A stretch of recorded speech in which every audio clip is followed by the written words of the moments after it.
Welcome to the Karate 360 show. I'm your co-host, Rich Masdell. I'm the other co-host, Kaylin Angloss. We're sliding into the end of 2018, and we're bringing you the fire. Here it comes. Karate 360, let's start the show. You and I will sweep low from local to global. It's the thing that we love. Karate! San Rokumaru. And we wish you a Merry Christmas or a Happy Hanukkah or whatever else you celebrate. Whatever it is. Whatever it is. Yo-yo toshio. What's that? Happy New Year's before New Year's. Yo-yo toshio in Japanese. Okay. Christmas is upon us. The holidays are here. Yes. It's our last episode of 2018. That's true. What a year it's been. We're going to talk about it in a little bit, break it down a little bit. But what do the holidays look like in the Masdell household? Lots of family time. Good. Jokes. As it should. Giggles. Trips. Naps. Exercise. Yes, naps. Yes. Need those naps. Coming into the dojo and taking every piece of equipment and putting it out in the middle of the floor and jumping all over it. Yeah. Lots of stuff like that. We're keeping our war chest full because we may all be in Japan in March. Oh, yeah. Okay. Yeah. So there you go. That's our. How about yourself? Same thing. Lots of family time. Different. I think there's 3 or 4 different like Christmas dinners over the 3 or 4 days before That's and a after meeting. Christmas. That's a meeting. No, there will be some eating. I've been preparing for it. I've been like so strict on my diet for like the past like 4 or 5 weeks, just knowing that Christmas is coming, and I'm just gonna indulge. I'm just gonna eat all the food, just everything. Oh yeah, it's gonna be good. Eat all maternity the treats. pants. I'm gonna need my maternity pants for sure, or at least a belt that unbuckles quite a bit. So lots of food, lots of hanging out, lots of relaxing. I'm looking forward to the week off and just hanging out. A little bit of schoolwork I still have to get done. Some studies for my PhD that I have to still kind of work towards, but it'll be nice just to hang out and have my mom cook me meals and all that kind of stuff. Yeah, it'll be good. It'll be good. Well, Big Steve in our club is going to the Canadian Senior Nationals. He is January 19th. Yeah, right? so he's going away for a short trip, but he's back. I'm planning to train him every single day. Yeah, he's looking good tonight. He's looking good. He's looking fired, ready up. He's definitely fit. Mm-hmm. Yeah, we put him kind of the gauntlet there tonight, and he stood He the hung test. through the whole time. He hung through, yeah. Yep. 45-second rounds and a fresh body every time. Yeah. He hung through it, for sure. It was funny, at one point, you were like, has Steve even had a break yet? No breaks. He said, all right, a little bit of a break. That's awesome. good. Yeah, so Senior Nationals coming up in January. We just had the final K1 event of the year, the Youth League, just finished up. We'll talk about the results from that in a little bit. But you want to talk about huge? We had Bring a Buddy Day last night. Oh yeah, I saw the massive, huge. How many? Do I even want to know how many people were here? More than we've ever had. Like the walls were just full of kids. Bursting. Yeah, bursting. Good. Like people are coming and going. So okay, but there were points where like I think there was like 100 people in the building. Crazy. It was just like wall to wall, but it was smooth. Everyone was really nice and happy, and great. Lots of kids enjoyed it. It's a really positive night for not only the people who are coming in who've never done karate before, but for the members that get to bring their friends and that kind of stuff too, right? It's fun to be able to show your friends like this is karate, this is what I do, and have fun with them in a class. So. And every single member and their buddy that they brought, we put them up by the club flag and took a picture and gave them really nice copies afterwards. Great, that's so as they're walking out, like here's a copy and perfect, a couple of slices of pizza, and Nick, the club manager's got the pizza ordering down to a science. He knows exactly where to get what to get. Exactly. We always have extra. No one ever goes without. No, it's good. It's awesome. Yeah. What? When do we do the draw? The holiday prize contest? That's on Saturday at the New Year party. Okay. Yep. And the box is filling up. We're gonna count some more social media likes. Just and then it's pretty popular. Yeah. Yep. Everyone wants to get the kicking stand and the other things. So we also have member awards. That's First right. time ever. Yeah, I like that. Yep. So that'll be Saturday. What type of awards? What are some of the awards? Well, since this is going to be broadcast after the awards, right? I can say. Well, you can tell me what. You could probably tell me what the categories what the are. categories okay, are. So because this might be posted before. Oh, okay. So best attendance for the Samurais, best attendance for juniors, teen adults, after school program. Okay, so best attendance. Best attendance. Volunteer of the year for a member. Okay. Volunteer of the year for a parent. Great. best competitive results in the year, male and female. What else is there? There's a few most inspiring member. Okay. There's a couple of inspiring members. No, these are good. I like them. Well, at first we came up with like really goofy ones, like, best jokes and that sort of. Best wild hair. Best wild like hair, Yeah. But then we started ending up like the same 5 people their names kept coming up. Like, we got to spread the love. So I think we ended up with 10 and it's really clear like these people should win awards. Sure. And it's going to be fun presenting them. So, it's great. Yeah. Yeah. I'm really looking forward to it. All right. Should be good. Should we break down some of the results from the final K1 event of the year before we get into our 2018 highlights? So we don't need to go through step by step exactly what the results were in all of the divisions, but we can give the overall medal award winners. So again, this is the final K1 event of the year. This was a junior youth league in Venice, Italy. K1 Youth League. Venice. Venice. Venice. It was one of the biggest karate events of the year. In fact, it was the biggest karate event. That must have been huge then, in terms of WKF. In terms of WKF, in terms of numbers and all that kind of stuff. This happened last weekend. Thousands of athletes were there celebrating the sport and also, of course, competing. On top of the medal podium in the Youth League was Russia, finishing on the top of the medal count. They got 14 medals, including 4 golds for Russia. Wow. In second place was Ukraine with 10 medals and 4 golds, and the host Italy had a whopping 20 medals, and 3 of those were gold. So those were the top 3 in the nations of the K1 Youth League. Do we have any like country breakdowns on that, or like just by country how they did? 2,600 karate fighters from 67 countries. Ooh, damn, that's crazy. 2,000. That's crazy. 67 countries. Yeah. That's insane. 67 countries. Yeah, that's absolutely Now, technically, insane. we can take somebody, right? It doesn't have to be a national team member. No, I think they have to qualify, though. Is there a qualification? I don't think it's an open event. We should find out. Yeah, because that'd be something. And next year, of course, it's not a youth, but the senior K1 Series A in Montreal next year. That's right. Right, the first one in Canada, so That's that one's right. going to be big. But yeah, so Russia on top of the youth league, great job there. But a big event, and it's just good to see an event in the youth, growing throughout the year and culminating in the final event of the year. To see the youth league, I mean, these are the athletes of the future, right? These are the future Olympians that we're probably going to see in 2024 and 2028 and so on. Yeah. Assuming karate goes on in the Olympics. Yeah, I think there was a couple Canadian athletes there, but nobody in the medals. No, I don't think any of the Canadian athletes won medals in there. But again, just to have a big event in the final event of the year, totally, to show the great athletes that we have, and even in the youth is great. Oh, it's something I always think about. Like if we have 4 athletes from Canada, 108 from Germany. 862 from Italy. Well, it's in Venice. Yeah. So obviously the host country can bring as many as they want. 800 athletes from Italy. That's insane. 800, what does it say? It says 173 from France, 108 from Germany, 862 from That's Italy. Insane. They just packed it. Yeah. Let's see. It's on our home turf. Let's just send everybody. Let's send everybody. Ukraine, 92. Yeah, some really, really big numbers. How many people went from Japan? Japan won 1 medal. And they sent... Wow, interesting. Only 1 medal for Japan. People. Okay, so a small team. Yeah. Interesting. Why would there only be 3 people from the Japan team on there? Well, there's other things happening in Japan at the moment. Sure. Yeah. It just seems odd that they would only send 3 members from the Japan team. The thing is, with the Japanese... Remember, middle school and high school have a really intense schedule. That's true. And middle school and high school have really big tournaments coming up. I think it's this weekend. Okay. So they might just not leave.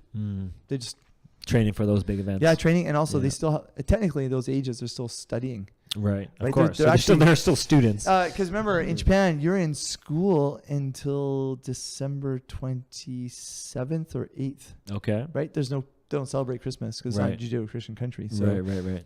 Those kids have to be in school. Yeah, and then did they get time off after that, or they get 5 days? Wow. Yeah, but there's a tournament right in there as well. So some of them go to the tournament. Okay. So they're on a heavy schedule. So only sometimes they go out. There you go. Cool. All right, that's the results from the K1, the final K1 event, the Youth League in Venice on the WKF calendar. We also now wanted to highlight some of our favorite things.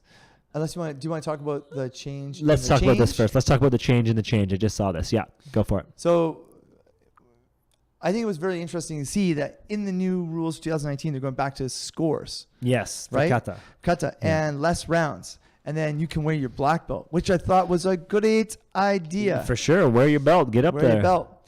I noticed on social media, some people are like, okay, we're going to start seeing like people with 14-year-old with a faded black belt that's all white, like sure. They've faked it by faking it. I mean, it was supposed to be a clean black belt. Yes. Right. Yeah. Anyway, so they've gone back to blue and red belts. What? Yes. After all that. So wait, blue and red belts, is it still score? Still scores. And if you look why is blue red? It's not. If you look at the chart that they sent out today, you can see that like a whole bunch of people will be considered the red side and a whole bunch of people will be considered the blue side. Yeah.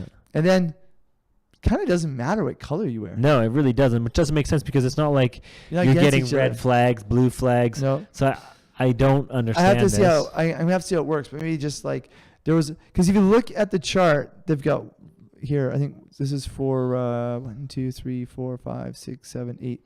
What's 8 times 8? 96? 96 athletes. So we have them in pools of 8. So the first pool of 4 all wear red. Second pool of 4 all wear red. They all get scores, and the top 4 move up. Right. And so then so all the 4 with the best scores in each group of 8. Yeah. Move to up. the second round. So then they pool all those 4s together, so you get a new group of 2 new sets of 8. 2 new sets of red and 2 new sets of 8 for blue. So, and then they still stay the reds. There's 2 sets of reds, 2 sets of blue.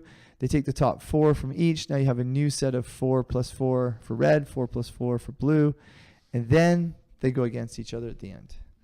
Yeah, so it basically just breaks it down from groups of 8, from 4 groups of 8 to 2 groups of 8 to 1 group of 8 on either side, red and blue.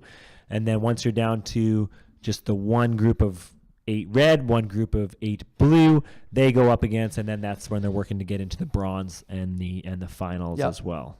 Yeah, and I guess I'm sure in those ones when they're against each other, it still scores. So yeah, it still scores, and so the top 2, once you get to the final 2 groups of 8, 8 red, 8 blue, the top 2 with the top scores go on to the finals. Makes sense. From here it says the second and third place in each group of 8 then goes up against each other for the bronze medal to go on to the bronze medal. So still 2 bronzes, but yeah, interesting. Interesting. Yeah. So you got you're red. You're just gonna wear red all the way to the final. Yeah, I don't understand. You're blue. You're gonna wear blue all the way to the final. I don't understand why they would do that over black belt. The only thing I can see is it's for the final matches. So if you're watching it, you just see 2 athletes with black belts. Sure. So it's all about just getting to the final matches. Well, why not just make them wear red and blue in the finals, I guess. But I know what you mean. And then again, in the finals, they have different faces and body shapes. Yeah. Right? And they have a different number on their back. It doesn't make sense that they said, okay, you can wear your black belts, you can wear your own belt. Black belt would be great because that shows karate. Yeah, that's your belt. That's your belt. Yeah. That's your belt that you get. So because anybody, any outsider looking in is going to go, well, that guy's only a blue belt. Exactly. Right. So I mean, unless they want to just, maybe they put it out there and then someone in the IOC is like, wait a minute, we approved red and blue belts. Screw this black belt stuff. They're like, oh crap, the IOC got pissed at us because we stepped outside the boundary of what we got accepted on. Whatever. Anyway, it'll be interesting to see. Interesting to see. Yeah. Now here's the thing, though. Here's the thing, folks. We could use this number system and just tell everybody black belts for any event we want to put on. Sure, of course, yeah. Right. Just wear your belt. That's right. Just know that when you get to this level, when you're at the WKF, you got red and blues. It's all the same. Yeah. But before that, let's just prove it without telling them that it was a great idea to start with. Why don't we just show them? Yeah. So No, it's a good way to go about it.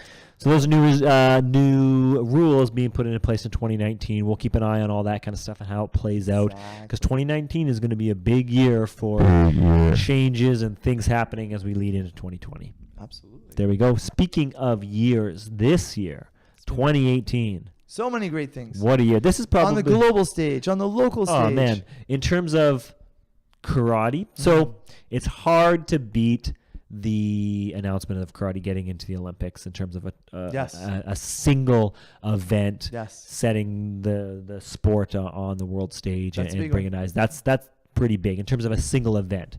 But when we're talking, an entire calendar year, I thought 2018 was the biggest year of karate. It was big. I thought it was the biggest. Okay, tell me why. I think it was the biggest. First of all, it was the World Championships year. Cobra Kai, right? That was a reason. That's right, because of the Cobra Kai is hot, YouTube series coming back up. Karate Combat. That's right. Well, yeah, sure. There was Karate Combat. A lot of eyes going to that. That's obviously big. But even in WKF mainstream, our karate, there was the World Championships, record-breaking World Championships. There was upsets. There was things coming in locally. Team Canada did better than they've ever done in international competition in terms of medals and in terms of placing and moving up the ranks. It's just been a great year for karate, and I feel like, we saw it in our club in terms of the numbers in karate going up. It just feels like more karate people is hot. Yeah, it feels like more people are looking at karate. Totally. Here, Japan, I was just talking to vice president at a Japanese university last night, and they're like, I'm not a karate person, but karate is crazy popular right now. Yeah. Everyone's trying to get their kid into it. Yeah, it's booming. Yeah, even judo is popping too, and because of the Olympic movement. So, if there was a number they could put on how many new people joined a karate club, feel like, all right, it costs us X bazillion dollars to get this thing. Yeah. But we've got X billion dollars going back into sport just because people are kind of excited about it. Yeah, it's funny you say judo too, because obviously judo has been an Olympic sport for a while, but something that judo and karate both have in common is they're basically non-contact sports. You're not getting a whole lot of head trauma. You're not getting that. We've seen in other mainstream sports, hockey, lacrosse, football, soccer, all of these attendances are going down. Hey, did you see that thing I put out?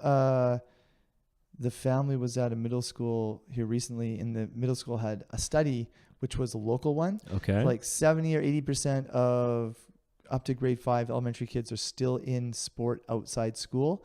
And then when they get to grade 6, 7, and 8, it drops to 7% for girls and 12% for boys. Being in sport outside of school. Yeah. Really? Massive drop. It's like those bratty teenage years, I guess, maybe. It's called addictive internet online games. Yeah. There's so much of it. They'd much rather do that stuff. It's the worst I've ever seen when I talk, just anecdotally, when I talk to other people about the dropout rate. Sure. And we have to address it. We talk to people about it. And so once kids realize it and parents are coming to terms, you don't use the phone or whatever to reward.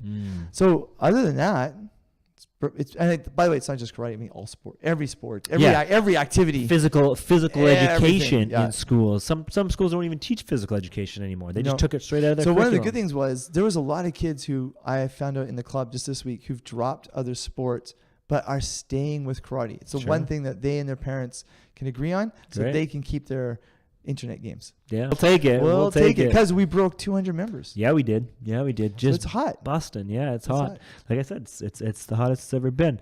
All right, let's go over some of these highlights of the 2018 year. This is for karate. This is for the podcast. This is for everything that comes our way. Exactly. So, a couple of things happening. So, breaking 200 members. Obviously, that was big for the podcast.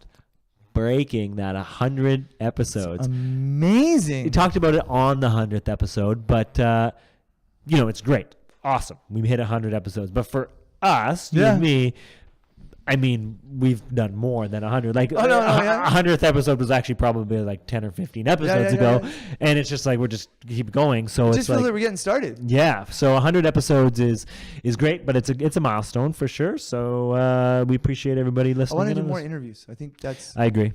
We should get into that. We should get that happening for sure. Talk to us. Yep. All y'all talk to us. A couple other, we had some again, since I've been here, probably some of the biggest guests we've ever had here at Kanzen Sports Karate. Huge world champions. Yep. Tell us about who we have. You know. Okay, so our great friend Arakawa Sensei came in February again with the university students who were just rock stars. Took them over to the Steveston tournament, and they just won everything. Yep, and then Furuhashi Sensei came, and he was just incredible. He's a Wadokai world champion. Yeah. I mean, so is Arakawa Sensei, but he really, really connected with everybody. It was so funny and so like logical and clear. And I talked to him on Monday. He's like, "Come back." Great. Yep, just coming. Just let me know when. Yeah. I'll be there every year for a week. Good. So that was all good. And then the 2002 WKF Kata men's world champion, Kata Sensei, who was on our show as well. On our show. Was here for 10 days. Yeah, that was great. Talked to him on my last night. Okay. And he's like, I can come for most of February. Great. I'm like, okay. All right, come on down. Come on over. So we'll take it for sure. So yeah, he's ready to come here tomorrow. Yeah. He's just busting the seams to come back. Yeah. He had so much fun with us. That's great. And I mean, those are like when I was a kid, we didn't see anybody. Yeah. You know, like never. For sure. But you know, all these guys are coming back, and they're coming back next year. But it was a big year for Gaston. We had Norma Sensei over, and obviously Fantastic Peter's daughter. We had Kenneth Lee and Rita Nyo give their workshops this year. That was last year. Was that in 2017? I know. Holy smokes. It was the year before. Holy smokes. Things fly. It's crazy. Yeah, it seems like a month ago. I know. Absolutely but insane. We did see Rita in Kelowna. That's right, at the Celebration of Karate seminar. Yep, that was another great event. Awesome. A perfect event where everybody's coming in from different styles and all that kind of stuff. Great. Celebration of karate, absolutely. Yeah. And then BC team broke all records again. Most medals, most people. Every year is just like bigger, better, bigger, better. It's 208 people? Ooh, that's crazy. That's crazy. It's insane. Other things that happened, obviously we had the second annual Canada Open Championships hosted by none other than yourself, Richard Mosdell. That's right. Yeah, it was another great event. People. 600 people from at least 8 or 9 different countries. Yeah, it's quite a few. Quite a bit of different countries. It was broadcast, a live broadcast with commentary. I thought the commentator. I wonder who the commentary was. I thought the commentator was really. Actually, the commentary really was great. Good. No, it was. Sign them up for next year. Absolutely. We're good. So that was great. Other events that happened, obviously, we had the World Championships. We talked about a great, huge event. One thing that really highlights for the World Championships was upsets. Yes. Araga wasn't there, I don't think, so he didn't win. But Agaev not winning gold instead of Luigi Busa getting to the finals, didn't win gold either. But Rita, we just talked about her. Rita Nyo winning 7th. In kata, female kata, at the World Championships for Team Canada. That's huge for Rita. So congratulations to her. We also, do we have anything else to say about the World Championships? Well, the thing is, Canada's been hit and miss this year. Yes. Right? So, for sure. Depending on how Rita does going into 2019, we'll see. I mean, if we can get 1 or 2 people can go through all the way to the qualifier for April of 2020, that'd be huge. That'd be great. I mean, Rita and all those people in that realm, those 20 or 30 people, and there'll be more it'll be a little changing after the senior championships. They're spending a ton of money. Yes, traveling, going to these events. And trying to work every angle. If they don't make it into the K1 top 100, they're going to the Series A and they're fighting for every spot. Just getting points and whatever. Yeah, for sure. So for Rita to do that well, I mean, that, and the other thing too, remember the referees going this year. There was 3 events in 3 different continents. Next year it's 4.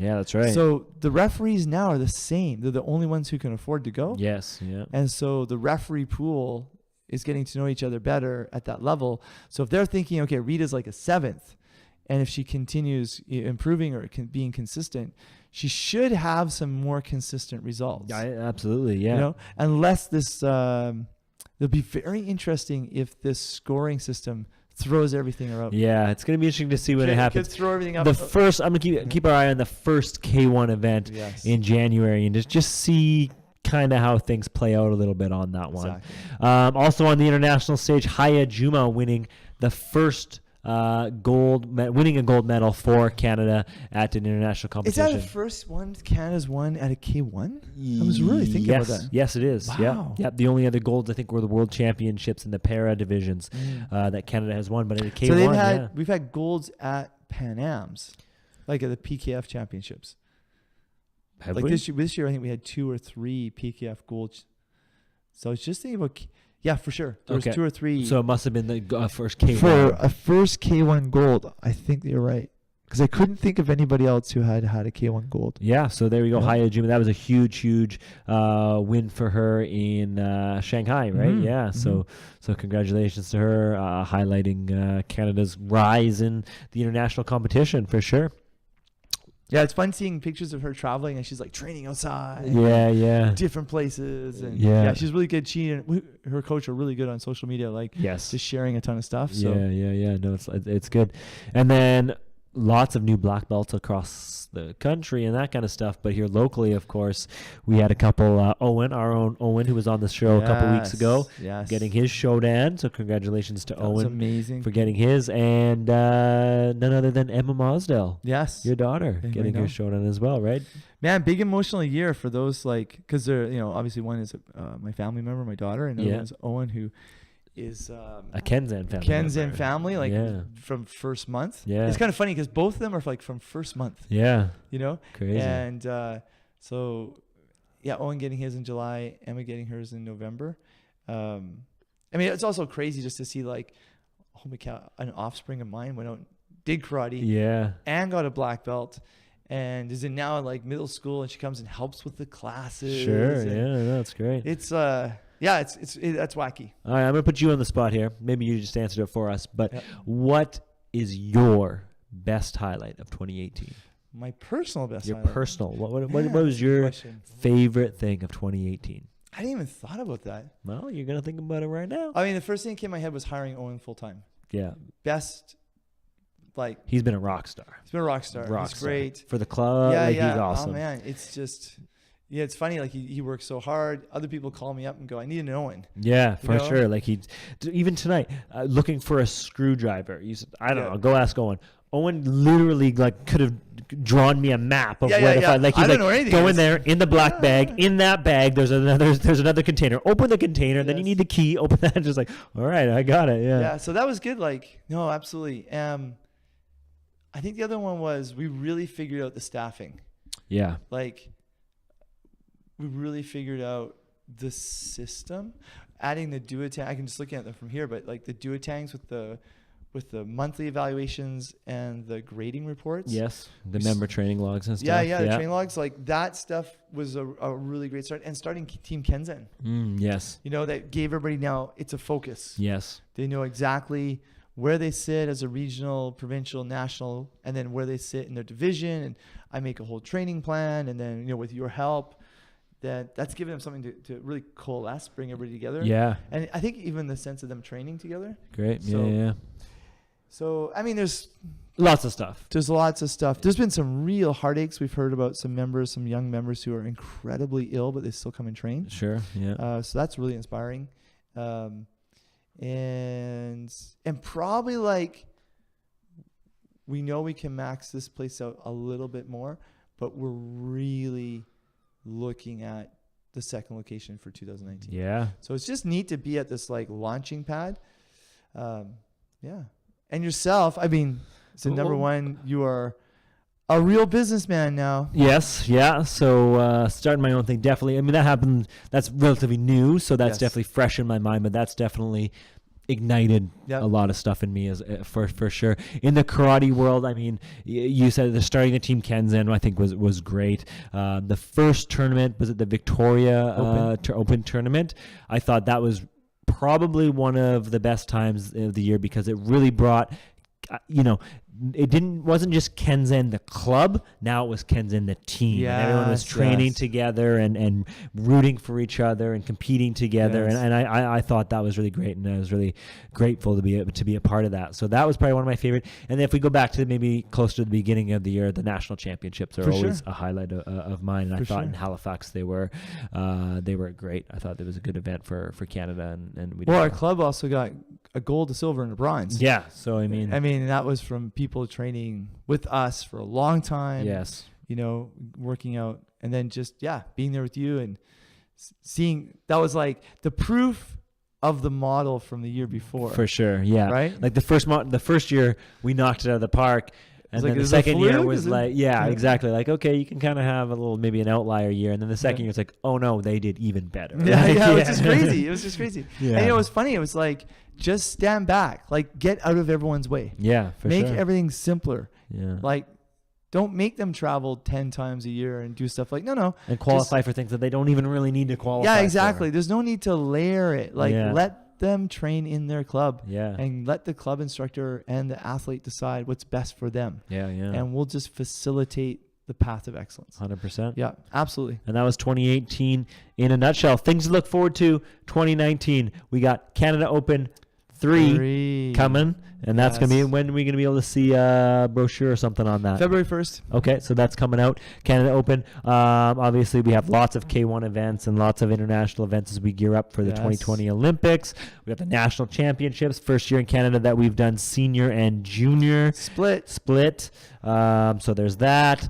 Lots of stuff. Of course, the first WKF tournament in North America. Of course, how could I forget? Since like 1975 or the something. K1 Series A in Montreal. So that's going to be a big event as well, especially here in Canada. And that's happening, where are we at, Ian? June 23rd. June 23rd. You got it. June 21st to 23rd. So I think Big Steve from our club's going to go. Great. Yeah, as he should. So those are things to look forward to in 2019, but 2018 coming to a wrap. What a year it was, and what a year it was for us here on the podcast. And again, we really appreciate you guys listening in every week and giving us your thoughts, and finding us at events and telling us, that's fun. Yeah, it's lots of fun. And so this is the last one for 2018. We'll be back in a couple of weeks, and we'll keep firing these out. I'll probably have this one out. This is gonna be a little early Christmas surprise. Sweet. I think we're gonna have it out because Monday is Christmas Eve or something like that, right? Yes. So we'll have this one out before, so you can listen to it over the weekend. Awesome. And happy holidays and all that from the Karate 360 podcast. That's right. You guys enjoy your time, eat all the food. I know I'm gonna. Absolutely. And don't forget to take a little break, because coming back in January, man, it's gonna be busted. It's gonna be awesome. It's gonna be good. All right, guys. As always, we appreciate it. Karate 360 podcast and all that stuff. You know where to find us. You betcha. I'm Kalen Anglos. Chamazo. We'll talk to you guys soon. Have a great New Year's, all that kind of stuff. Yo Toshio. 2019, here we come. San Rokumaru. All right.